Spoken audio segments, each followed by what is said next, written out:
again when Ireland's biggest gardening bonanza opens its gates once more this June bank holiday weekend. Since its phenomenal success for the past 4 years, Bloom has become a national favourite and it's now one of the most anticipated events in the Irish calendar. This year, Bloom 2011 showcases 27 exquisite show gardens from the very best of Irish landscape gardeners and designers. Amongst the different size gardens will be an assortment of design styles and budget points. Set in Phoenix Park with a beautiful backdrop. Show gardens very much at the centre of the show, 27 of them this year, adding up to 3,000 square metres of garden, so it's garden heaven if you will. There's nothing else like Bloom in Ireland, there really isn't.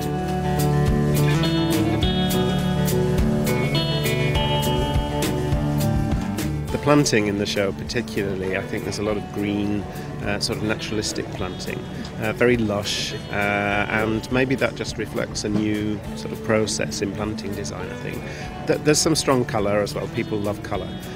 But I think there's a sense of much more sort of foliage texture, sort of ferns, and more a reflection of nature, I think.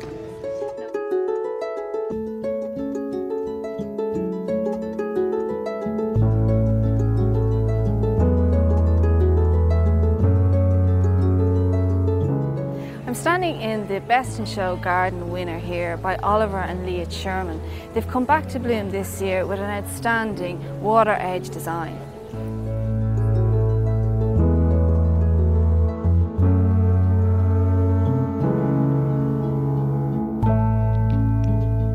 Hi Oliver, congratulations on your medal and the garden looks absolutely wonderful. Could you take us through exactly the idea behind the concept? Well, the idea behind the concept is mainly about water retention in urban situations, in urban towns, and an attractive solution to water retention. We have a problem in towns and so on that we have too much flood water which is drawn off hard surface too quickly, so we have to hold it back. That's what a retention area is. And Oliver, can you tell us exactly how the tank works? There's a tank, a pump sump, which is external to the garden, and the water is pumped into the main pool. Obviously the water level rises and overflows here, and that's that beautiful subtle effect that we have here with all the drops.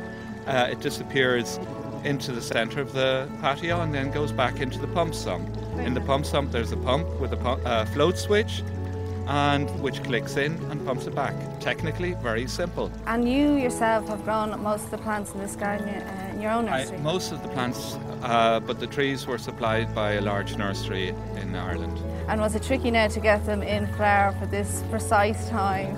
Well, it is always tricky, but the thing is to use a large blend of plants, and that the plants have more qualities than just the flowers, but also its foliage, texture and soft colours, or even the buds look well, or even if they've flowered, the old flowers look well. The Water's Edge is a really innovative garden that could be easily transported for use in an office or an apartment complex.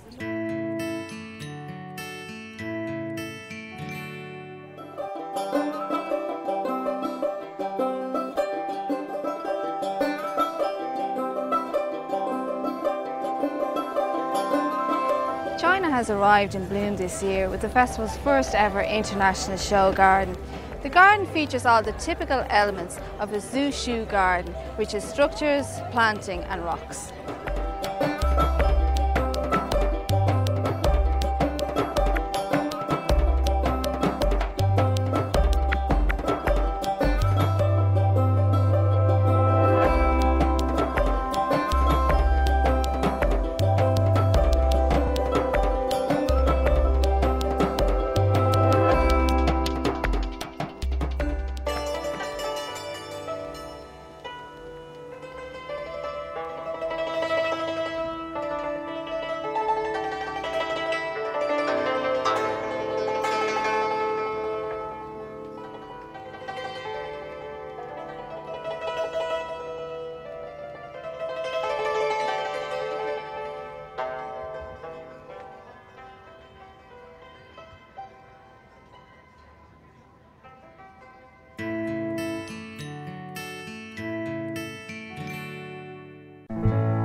I'm really enjoying walking around here at Bloom and looking at all the show gardens, but this garden caught our eye. It's the intriguing garden called Treat Not Trigger for Asthma Ireland.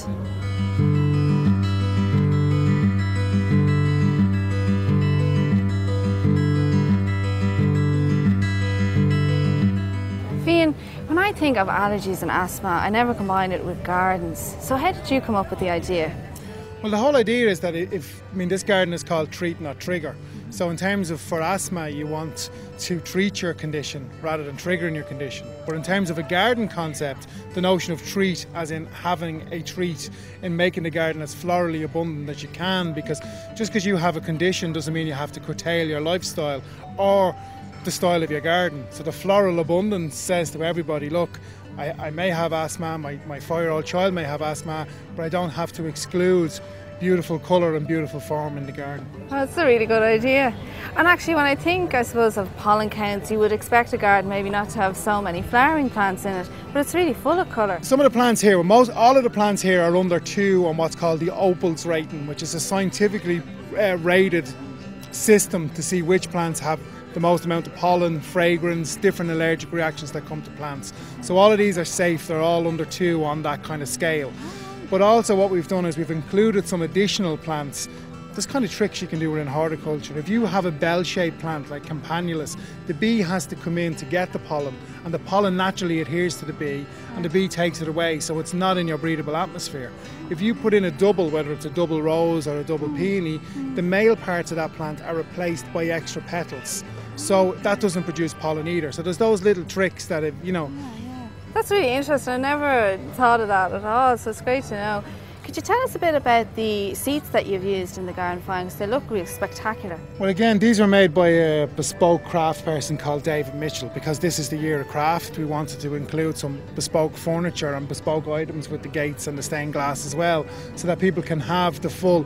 Bloom is renowned for having bling gardens, and we wanted to deliver a garden for people that all of these plants here are available in any garden store, but that we also had some choice items too.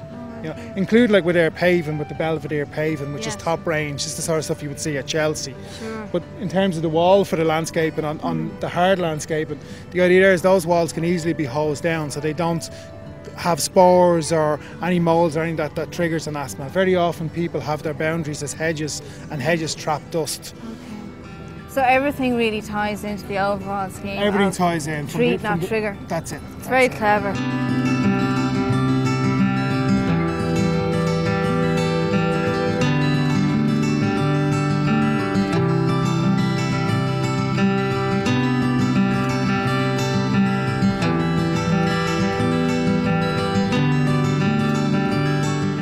That's it for part 1, but please join us after the break.